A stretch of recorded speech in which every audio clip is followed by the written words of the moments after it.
Donald Trump's offer to allow Japan and South Korea to buy highly sophisticated military equipment from the U.S. has triggered speculation that Washington might be on the point of relaxing some of the few remaining restrictions on arms sales in the region, in the wake of North Korea's sixth nuclear test. However, it was unclear on Wednesday whether the offer referred to specific deals. Trump vowed a month ago to respond with fire and fury to North Korean threats.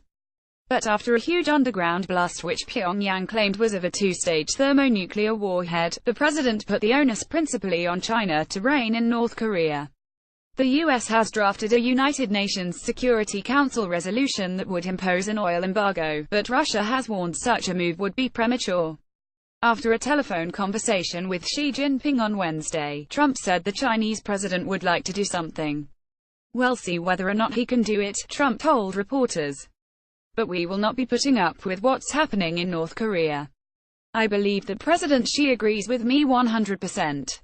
He doesn't want to see what's happening there either. We had a very, very frank and very strong phone call." The other element in Trump's response was to suggest he would beef up the military capacity of U.S. allies in the region. The president tweeted on Tuesday that he was allowing Japan and South Korea to buy a substantially increased amount of highly sophisticated military equipment from the United States. His administration has recently agreed with South Korea that it can deploy missiles with payloads of up to 1,000 kilograms (2,205 pounds), removing a limit put in place in the hope of drawing North Korea into missile control talks. Seoul will also be given the capacity to use massive bunker-busting bombs. 4 U.S. THAAD missile defense launchers were being deployed in South Korea on Wednesday, under an agreement dating back to the Obama administration.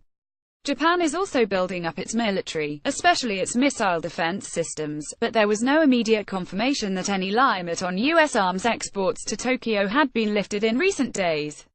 The U.S. restricts sales of its most advanced missile technology to a small number of allies. Any change would have to be approved by the Pentagon's Defense Technology Security Administration and Congress, and is not in the immediate gift of the president. South Korean President Moon Jae-in is committed to building up the nation's military. Photograph Mikhail Svetlov. Getty Images. U.S. allies in the region are reassessing their security posture in the face of North Korea's advances in the development of nuclear warheads and ballistic missiles.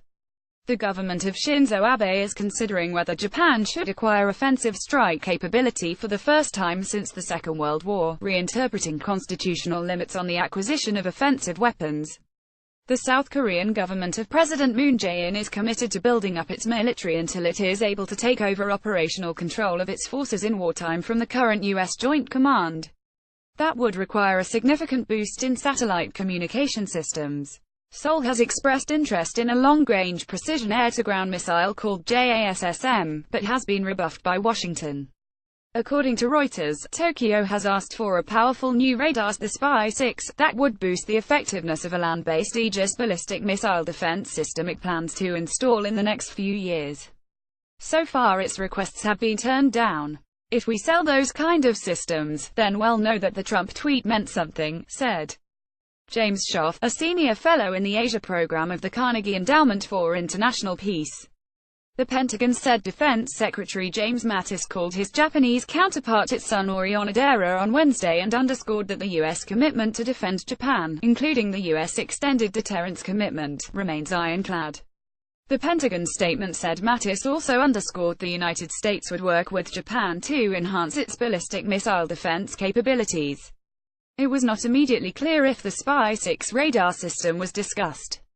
Mattis also called his South Korean opposite number, Song Young-moo, who this week called for U.S. tactical nuclear weapons to be deployed on the Korean peninsula for the first time since 1991, as well as other strategic assets such as aircraft carriers, nuclear submarines and B-52 bombers. The U.S. has thus far opposed any redeployment of nuclear weapons. The Pentagon statement on the Mattis-Song conversation said only that the U.S. Defense Secretary stressed that any threat to the United States, its territories, or its allies will be met with a massive, effective, and overwhelming military response.